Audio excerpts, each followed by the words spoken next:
It's always such a joy to be around the cellas. Guru's salary is so small, but the fringe benefits are many. All the happiness around. Good. What shall we talk about today? We can have that which you've requested me, the rapid fire. I don't think we ever got into it. Oh, yeah. Yes, that would be good.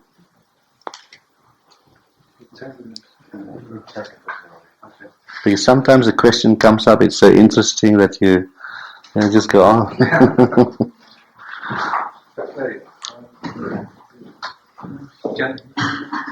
Sit and talk. Yeah. Could you speak to us something about spiritual healing?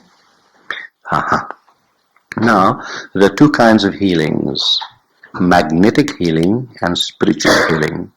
Now, anyone can learn the art of magnetic healing. Magnetic healing is where a person uses his own personal energy, and everyone has a certain amount of magnetism in him. And just by thought force, he can transfer his magnetic energies onto another person, and that brings some relief to the person. But there is danger. I've heard of cases where people are not really healers or trained to be healers, and by touch and this, that, they have made people feel better. But there are also a lot of attendant dangers, because with the magnetism of the person's body, you don't only impart the energies, but you also impart the negativities that are in the person. So that is dangerous. And that is the kind of healing which Mesmer used to do. Spiritual healing is something different. Spiritual healing is where a person does not use his own energies at all, but he has acquired the art of becoming a channel, so that it is not his energies that flow to the person that is to be healed, but the energies from universal sources, uplifting spiritual energies that are used in imparting to the person, so that those energies, being divine, are totally pure and devoid of any negativity of the personality of the healer. Okay. Now, how does one acquire this ability? This ability can only be acquired by a true master, true spiritual healer, imparting that gift. In other words, the spiritual healer, the master, is like a big pipe coming from the reservoir, and he transfers the energy to smaller pipes that brings water to the tap in the bathroom. So that is spiritual healing, which has lasting effect, uplifting effect, and it goes to the root causes of things. It goes directly to the subtle body of the person or the mental body, where all the problems of man lie. Because today doctors do agree, and they have accepted the fact that all physical ailments have a mental origin. So once we reach the mental body or the spiritual body and change the imbalance of energies, it does reflect on the physical level. Because all illnesses stems from an imbalance of the three aspects of man, the physical, mental, and the spiritual. So by pouring in spiritual energies, it brings these three aspects into alignment. That is spiritual healing. Fine. Next.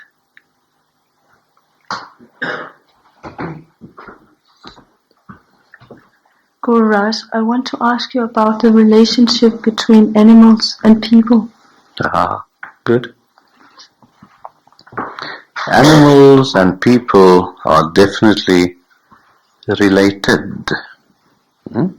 Related not so much physically on the surface value of things, but if you study the atomic and molecular structure and the circulatory system, you'd find that they are similar. The animals also have regenerative organs, and so does man. The only difference that lie there is the conscious level, because man is the only animal that has the power of thinking. So that is the only differences. But on the level of pure consciousness, man and animal is the same. Man must not regard an animal to be lower than himself. No, because an animal has certain qualities that man has not got, for example. A dog will know so many blocks away from the house that his master's coming home. Would you call that a kind of telepathy in an instinctive sense? And like that, many animals have certain powers which man, because of that thinking ability that is given to him, has developed an unnaturalness. An animal is totally natural because it is flowing with the laws of nature. Man, on the other hand, uses his mind so much in all its various thinkings and what have you, that he blocks those natural instincts, because man too can, go back to his natural self and develop the abilities which the animal has. Now, there are animals such as dogs, horses, elephants, etc., that are highly evolved. But one thing is sure, that they have to pass through the animal kingdom and enter the kingdom of man to become conscious of their consciousness. Because that is the path to divinity, that though the body, mind and spirit, we regard them to be separate, it is just but one continuum, and man has to become conscious of consciousness, which is divinity, and that is why we have the thinking power. But after all the analysis of the thinking power, one has to put thinking aside and feel the way the animal feels. Because one is at a lower level, the other at a higher level. Like sound, if it's very low pitched, you can't hear it, it's inaudible, and sound vibrating at a very high rate is inaudible too, but look at the vast difference, the vast range, the great difference between the two. Therefore, whenever I hear of cruelty to animals, it pains me very much. They are living entities, creatures of God, and not different from us at all from the essential level, from the fundamental level. There's just difference in degree, but not of kind. And some animals are really human. Like dogs, they are more faithful and serving than 99.999% of human beings. That's a quality which is admirable. The dog would give his life for his master. How many friends would give their lives for their friends? See? So animals are good. So therefore, in primitive times, we call them primitive. In primitive religions, when religions began, they venerated animals. If you study the Egyptian cultures and their religions, you'd find their symbols in so many animal forms. Even in old Christianity you had that. In Hinduism you have that. So there is great truth in what you say, or rather the question, what is the relationship? There is a great relationship, a deep relationship. Of course, some people take it to the extreme in their fondness for animals. Nothing wrong with that as long as their fondness for human beings do not diminish. It must not be an escape. For example, a childless couple or that don't want a child would shower all that attention onto an animal, and that is natural because people by nature want to love. Now the question is, do they want to love something that does not answer back? Or can they really love someone that can answer back?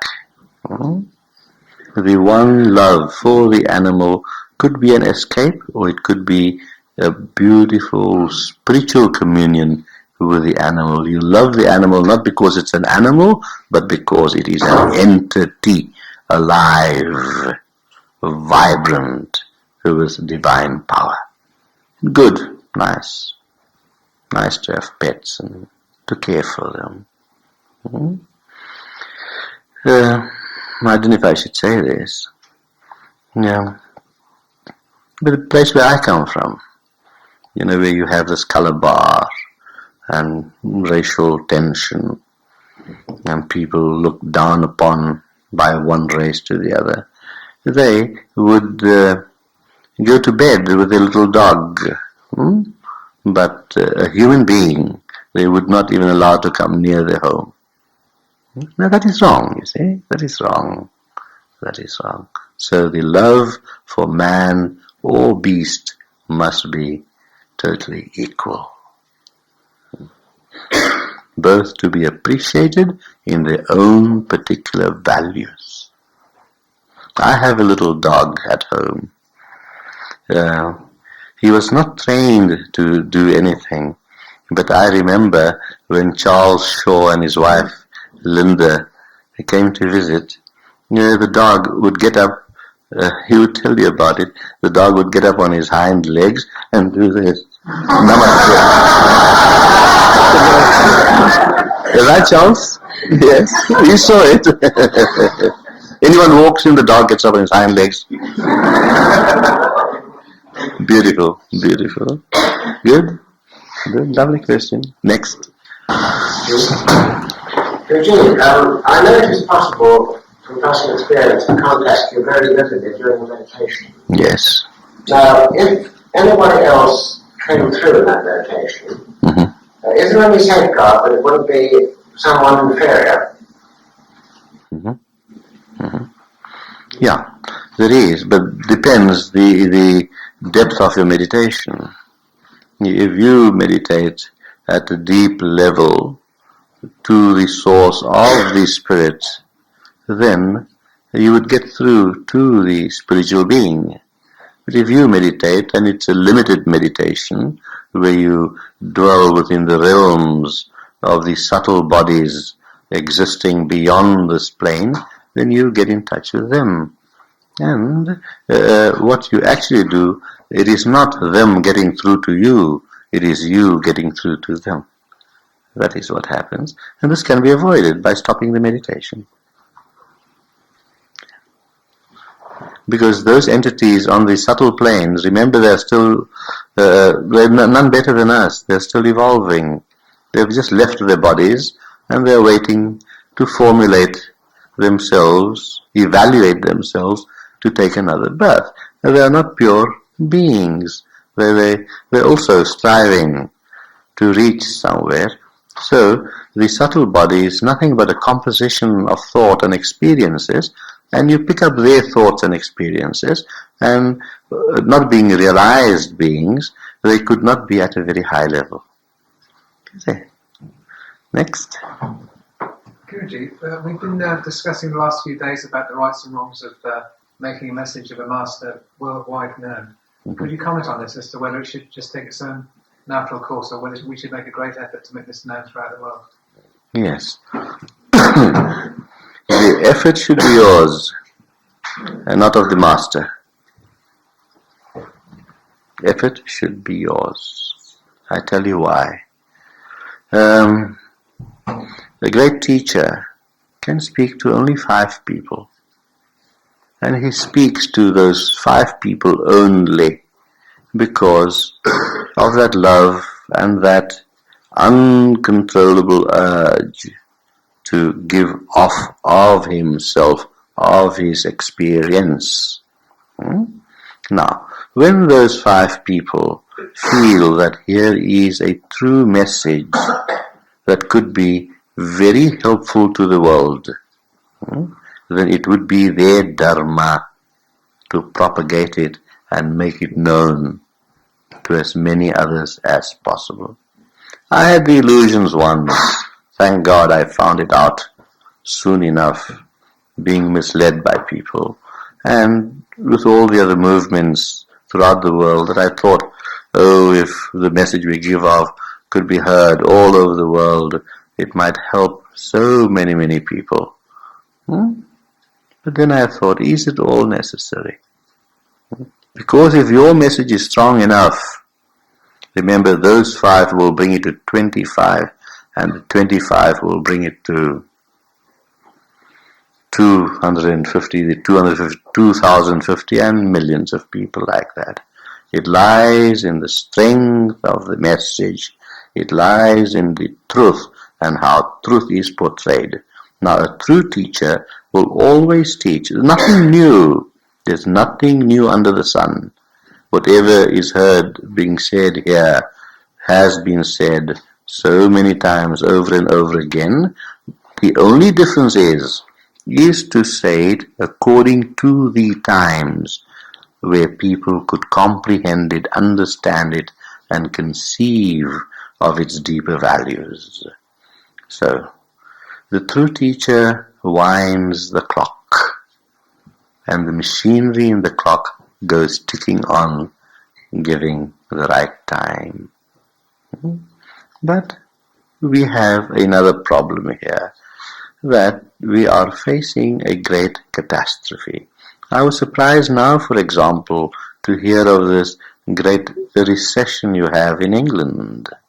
And this could be hurtful to many people. Many people could suffer through that.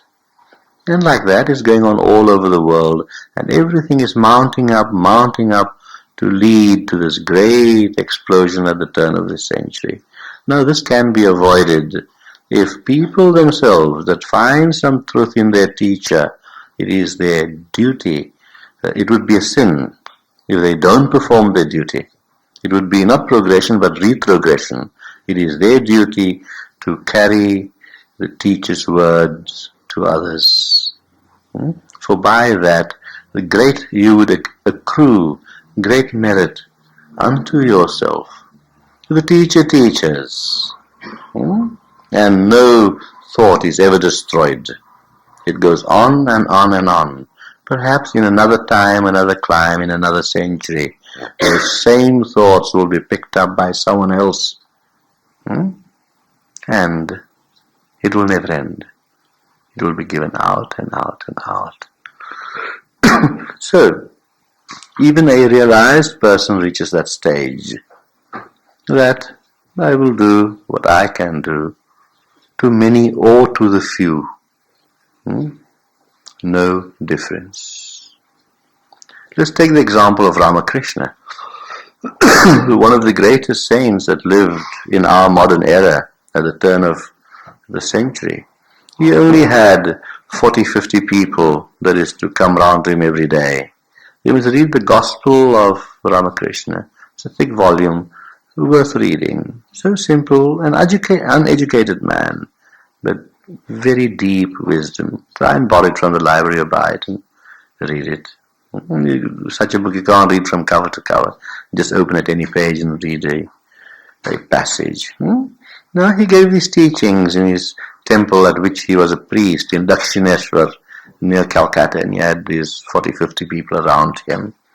And he had some great men there, like Swami Vivekananda, Swami Brahmananda, Swami Premananda, all these people. And it is them that made the Master's words known throughout the world, so that in every corner of the world you'd find literature, books written by these Swamis based on the teachings of their Master, Ramakrishna Paramahansa. And the recite is known all over. Right, that is a modern example. Let's take the example of our Christ. he had only 500 followers. Only 500, perhaps a bit less. The people that were gathered at the riverside, the 5,000 for the fish and bread, most of them were just curiosity mongers. How many people didn't leave Jesus? But he didn't care. He just kept on teaching. And he was despised, the most despised man on earth. Most despised man on earth by the whole bang lot of them. The Sadducees, the Pharisees, his own people. And even in the end he cried, "O God, why hast thou forsaken me?"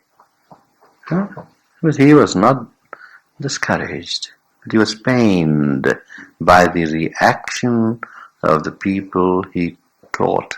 Even his closest disciples denied him. "You will deny me 3 times before the cock crows." You see. But today, millions and millions of people practice Christianity. The truths that he preached are so powerful because they are eternal. So, when did Christianity start? There had to be a Paul, there had to be a Peter to bring Christ's teachings to the world. And today millions of people worship Christ after he's dead. But nobody cared when he was alive. You know the story when he was anointed by the oil. Who was it? Martha? Mary. Yeah. And his own close disciples objected. So this expensive oil, you're using, on Jesus. It could be used for giving to the poor. So he said the poor will always be there. I'm not always around. Of course he meant physically. The spirit never dies. He's here now everywhere. Same with Krishna, same with Buddha. You see. So nothing is lost, my beloved Ricky. Nothing is lost.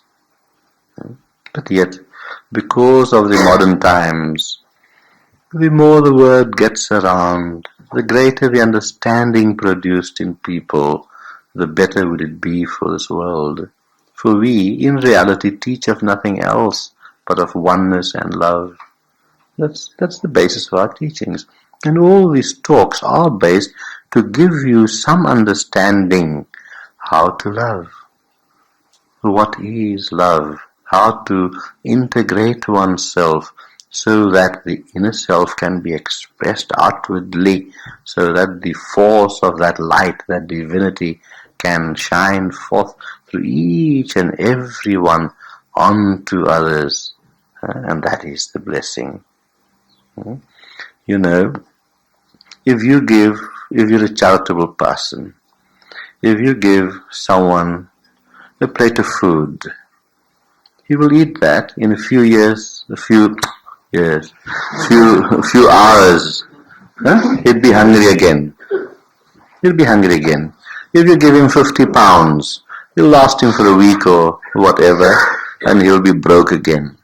But if you give someone knowledge and wisdom, that remains his whole lifetime. You see. So that is the greatest charity. That is the greatest giving. And what do I aim for personally? Is not to bring anyone enlightenment. That's far away. Enlightenment will come on its own. Enlightenment will come on its own. It will come like that. But the preparation of making the match and making the candle, that is the hard work. So what we are basically doing is turning people onto the right path. This is the road to London and not that one. You're stumbling around there. You'd be lost and you'll just be in a maze. Here's the path. Here's the straight path. This takes you there. As long as we turn the person on the path, we will know eventually, in this lifetime, many lifetimes, he will reach there. In other words, we have ignited the spark. We have given the direction, see, to that light. So therefore our symbol so beautifully portrays that flame, that light that we can ignite. And then the person in whom we ignite the light, it would be his duty to keep on pouring oil into the lamp, or else the light too can die out. Now there too we can help by helping the person, reminding him, come, little more oil, it's burning out. You see, that's what we do. Right, okay. Next. Could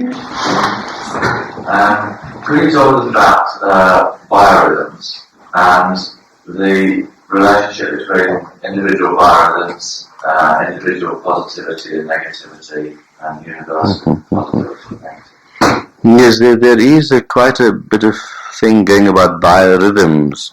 They even have theories of contraception on biorhythms.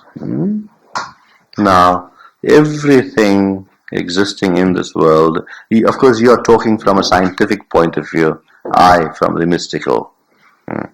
Now, everything must function in a certain rhythm, and every rhythm is interrelated to every other rhythm.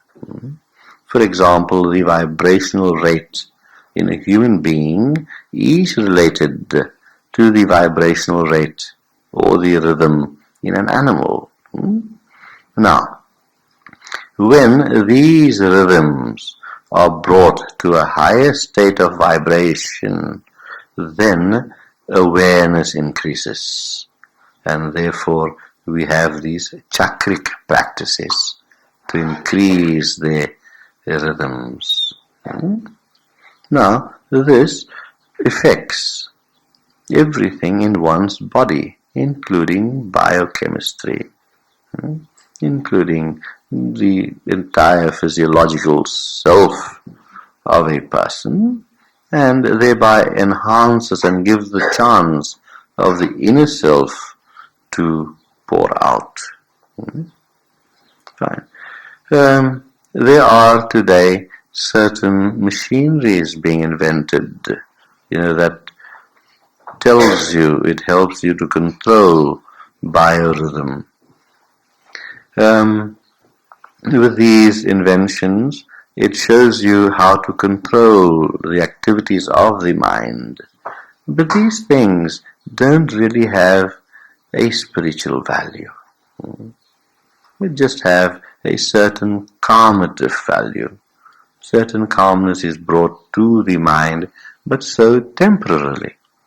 While with true spiritual practices, the effects are always very permanent. I do not really understand your definition of biorhythms, but this is my interpretation I would put on it. Right, fine. Next.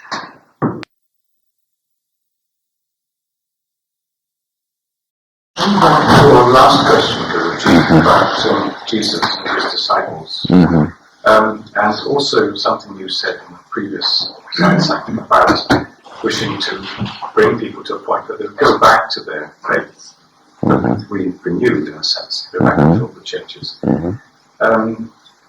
Some of us have read in the Aquatic Gospel of Christ, which was recommended reading, that Jesus went to India and Persia, Greece.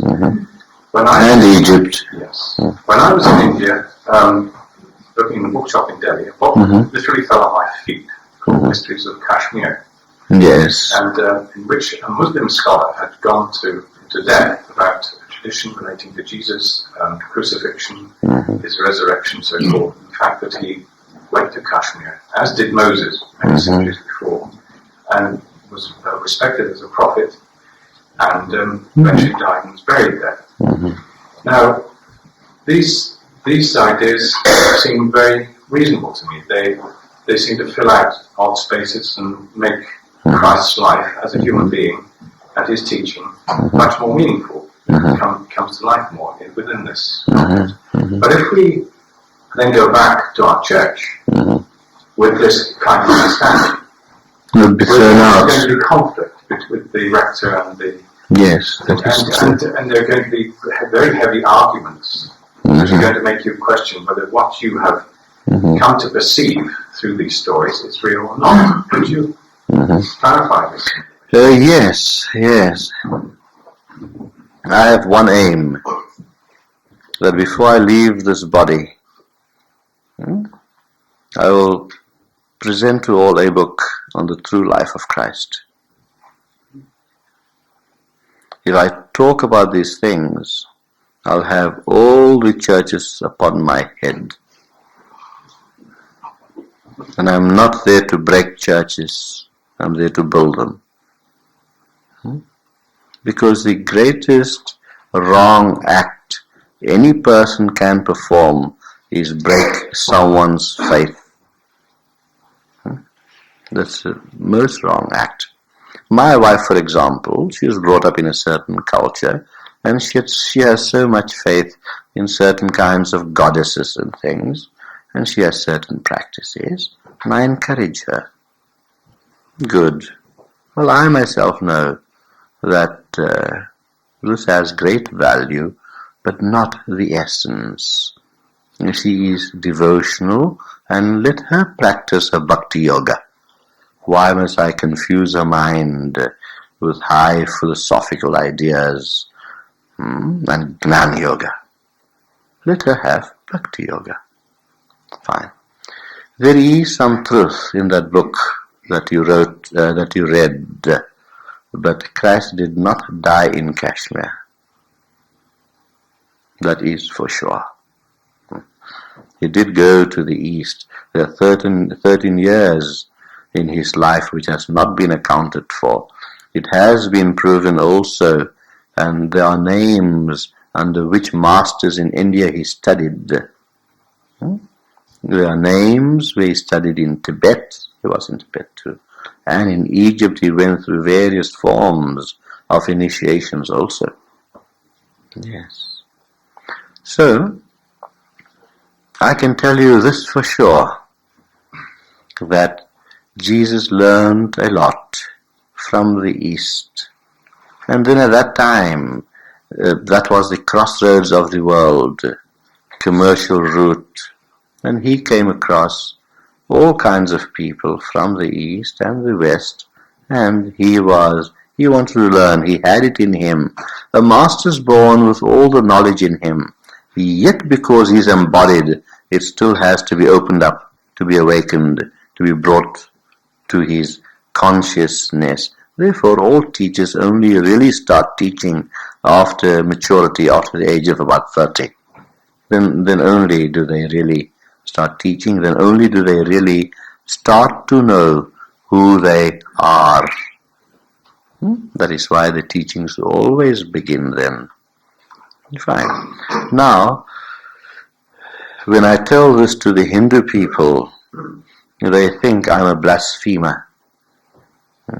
But do you know that out of the 108 Upanishads, which are the highest scriptures, Christ wrote at least 12 of them?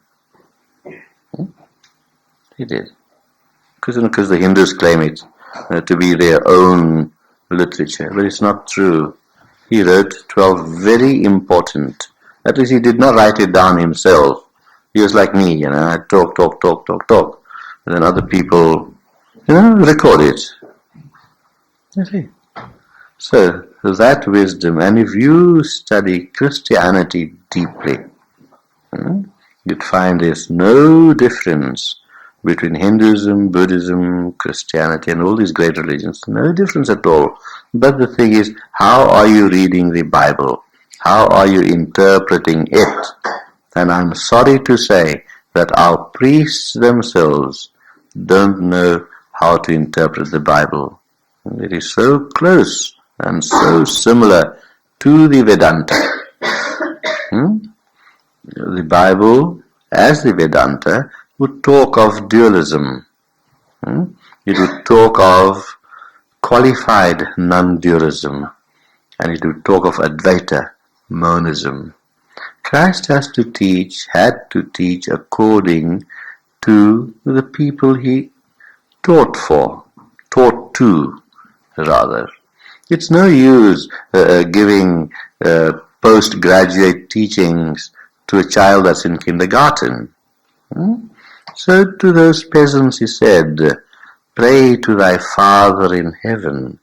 Here was dualism, you and he, I and thou. To others he said, that had more knowledge, more open, he said that you are all part of God. He is like the tree and you are the branches. And then to his very closest, highly developed spiritual people he said, I and my Father are one. And he used the word I in the context of us all. We are all the sons of God. He said, there's no difference between you and God. You are one. Not part of him, but one with him. Now that can be realized by people that has that vast universal awareness. That how can I be separate from God when he is regarded to be omnipresent? And omnipresence means being everywhere in its oneness. How can I be separate? How can the wave be separate from the ocean? It is the ocean. Surface it looks separate, but in the depth it is one. And these things are taught in all the major religions, in all the major philosophies, but so misunderstood. I was telling someone this morning that the biggest business in the world are not OK Bazaars and Woolworths Bazaars and Spencer's and Hayes and General Motors and General Electric. No, those are not the biggest businesses in the world. The biggest business in the world is religion. Formalized religion within all its dogmatic grooves. That if you put your step outside this groove, you are ostracized.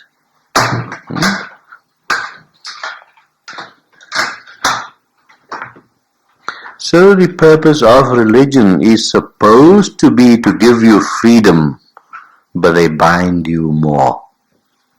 Now this bondage is necessary for people at a certain stage. Now, when they reach another higher stage, then they have to go out from the narrow grooves of do's and don'ts and what have you, to expand more and find freedom. So here the idea is to find freedom in this limited bondage and to find bondage in that unlimited freedom. That is to be in the world and yet not of the world. You see, it works that way. Huh? Next. Could you explain please the healing practice that we can do our own individual meditations and after group meditations? The healing practice you can do, sorry? After our own meditations, our group meditations. Healing for who? For our own family, friends. Oh yes, you must do that. What you do if you have a friend who's ill, you close your eyes. After meditation is the best time because then your mind has quietened down, and quieter the mind, the more powerful the thought processes become. You just sit down and say a friend is ill, you picture in your mind's eye. Therefore, Tratak is so important. You learn visualization. Where you visualize in your mind's eye your friend, but visualize him as being well, not being ill. Visualize him as being well. See him covered in a blue haze. Blue is a healing color. On its blue has a certain vibratory rate which is very healing. For example, if you sit in a blue room and after a while you'll feel calmer. Yes, you definitely will. It has a definite effect, upon your mental processes. So you picture him feeling well in a blue haze. Just do that. And then, of course, a little prayer in your heart that you are well. No, not that you are going to get well. No, you are well. You are well. There's nothing wrong with you. You are well. Now, those thought forces with proper visualization has great effect, because the fastest thing in this universe is not light, it is thought. It travels faster than light. You think here now, instantly it is there. And by visualizing this person, wherever he is, thousands of miles away, wherever he is, he reaches there instantly. You don't even finish your thought, it is there already. You see, so thought is a force. Thought is a thing. The most powerful thing in the universe. More powerful than any kind of nuclear weaponry or nuclear energy. More powerful than all that. So that is the method of healing. If you think of your friend to be ill, and oh please, you must get better, and in other words, you're affirming to yourself that he's ill, and you're sending off ill thoughts then. Those are weak thoughts, negative thoughts. Think positively, you are well, damn you. You're not going to lie around there in bed twiddling your thumbs and toes. Huh? You see. Yeah. Now talking of prayer, a minister, reproached one of his parishioners, called him up one day and says, you use an oath after every second word. He swears. You use an oath after, and many people have the habit, just using these words. They do it unconsciously. It's a habit, bad habit perhaps. Perhaps more expressive, who knows. You must stop doing that, because you use an oath after every second word. So this man tells the preacher, he says, you pray a lot, but I swear a lot and you pray a lot, but we both mean nothing by it.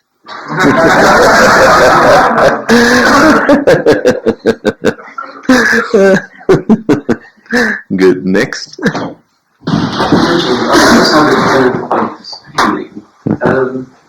If someone receives spiritual healing and pain perhaps is removed or the illness is alleviated in some way, how does that affect the karma which is presumably producing this pain or this illness? Karma is in some way wiped out by the impact of the person receiving healing. Receiving healing? Yeah, good, fine. That's very good. Do not worry about the karma of the other person. Worry about your own karma. And by you sending positivity to another, and your karma is eradicated much more if it is sent to an enemy than to a friend. Good, positive, loving thoughts are to be sent. And it has a greater effect if sent to an enemy than to a friend. But of course, we all have to send this to a friend. Now, you cannot alter the basic pattern of his karma. If he has sown onions, he will reap onions and not potatoes. That is definitely so. But by your positive thoughts, you are creating or altering the environment and the atmosphere around him, the vibratory atmosphere around him, so that it makes his path so much smoother. The man has an operation. Now, by you sending those positive thoughts, you are not going to remove the scar of the operation, but you will help to alleviate the pain or make it less painful. And that's a great service. Because by you doing this, you are conveying, through your thought forms, you are conveying a great love. And what greater thing can man give another than love? So it is a benefit to him, but a greater benefit to you, because you are opening yourself and allowing that love to go. The more you give, the more shall you receive. Very good, very good. Next. You had your chance. If there's no one else, then you.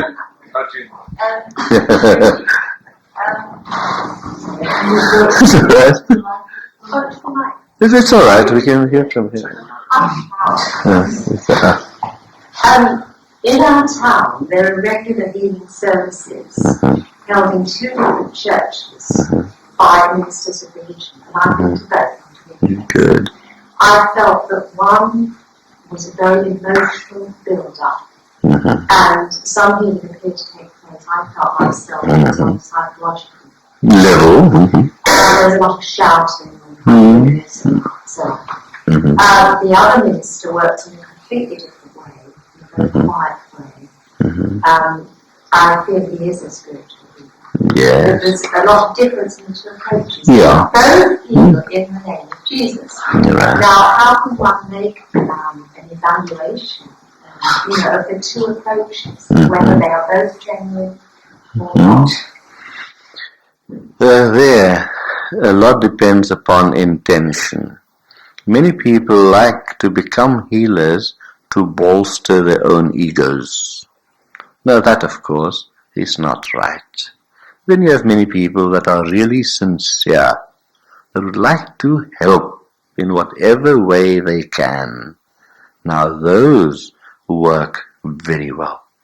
Now when you have these churches holding these healing meetings, be they effective or not, another great thing is happening there. You are bringing close together one group of people that has one pointed mind. Now that is very good. Now, if a group of people get together and with the same thought, that very thought force becomes more powerful. So it has its effect. Now, when any thought is mixed with emotion, good loving emotion, that it adds power to the thought, because you are not thinking only from the mind level, but you are thinking from the ego subtle heart level. By adding emotion to it, and therefore with this added power of feeling, the thought becomes more powerful. So there is value in that. I would never object to anyone that sends forth good, loving, healing thoughts in whichever way they want to do it. It is still good. Some do it in emotional way, some do it in a quiet way, but sometimes in that very quietude there's great power too. Now, to do it in the emotional way, you're activating a certain level of the heart. To do it in a quiet way, you're activating a still deeper level, because you have brought yourself through meditation or something similar to meditation to a quiet state. And the deeper you go, the quieter you become, the more powerful are the energies that you would emanate. And as we have said in many talks before, that everything is connected to everything. You churn the water on one side of the ocean, disturb the water here, and those currents will go on and on to the other side of the ocean without fail. The further the distance as far as the currents are concerned would naturally become weaker. But as far as thought is concerned, it is so powerful that could reach the furthest corner of the universe. So therefore it is all the religions would tell you right thinking is so important because it has a habit of rebounding back. It boomerangs. It goes to the object where the thought is sent, and from there it comes back to you tenfold. Good thoughts come back tenfold. Bad thoughts also come back tenfold. Also come back. So therefore, we always talk of love. It is not only the quality of giving love, but also receiving love, and receiving can only be done by giving. Otherwise you don't receive. And that is where our Guru Shakti comes in, the power of grace. Let us be graceful to others, and we receive the grace. By being graceful to others, by our good acts and deeds and words and thoughts and all that, we are being good. That's the way we give off of ourselves. And by doing that we become receptive. We've opened the channel for it to come back to us tenfold. The taker is, in mundane terms, the taker is always the loser, and the giver is always the gainer. Yes. I saw one picture, I don't know if I told you this, one book, Les Miserables, written by Victor Hugo, the great French writer. And this thief, well, we won't go into the story of it, but he took refuge in a church, and then when he was leaving he tried to pinch the silver candlesticks from the church, and here the minister just comes along, and the minister tells him, "My son, take these candlesticks if you want, it's all right, but remember one thing, life is made to give and not to take." So beautiful. I was a small boy when I read that, and that thought has been with me constantly. And funny enough, the more you give, the more you seem to receive. It's an inexhaustible fund. And the more you try and accumulate, the less it becomes. Yes. Because there's a possession, there's a protectiveness. You're trying to possess something that you really cannot possess, for man has no right to possess nothing. Nothing belongs to him.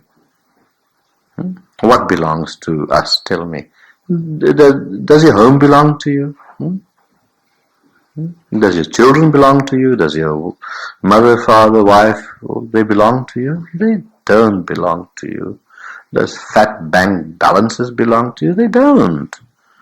They don't. You are just there in the middle, as an agent, to exchange commodities from one side to the other. The totality of the energy, various kinds of energies, remain the same. Only what happens is this, that energies are shifted here and they shifted there, and like that. See, nothing belongs to us. We cannot, even we ourselves, these bodies don't belong to us. How can we possess anything else? So once we have this idea, you'll find life becomes so smooth. All these selfishnesses will go away, the jealousies will go away, avarice, covetousness, all that will just disappear. With that one idea, nothing belongs to me. It belongs to divinity. It is divinity in play, in action. That old boy is having fun. And give me the strength to enjoy that fun too. Not on my own, that is selfish, but let me enjoy the fun with divinity. Let me be his playmate. Now that is very beautifully portrayed in the life of Krishna. He had his 1600 gopis. You know the gopis, his girlfriends. just to play around with them. I haven't even got 16.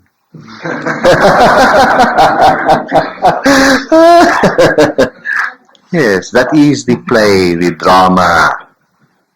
drama of life. So, many people would have the idea, let me be a gopi or a gopa. Gopi is female, gopa is male. Let me be the playmate of the Lord. That's what it means. Huh? Let me share with the Lord this fun, this joy. Huh? Because life itself is a play. Huh? You can ask my beautiful daughter over there. Life is a drama. That's all it is. And as Shakespeare would say, we are just the actors. Now, if the actor can cooperate with the director, have a rapport with the director, how beautiful can the actor not express himself or herself?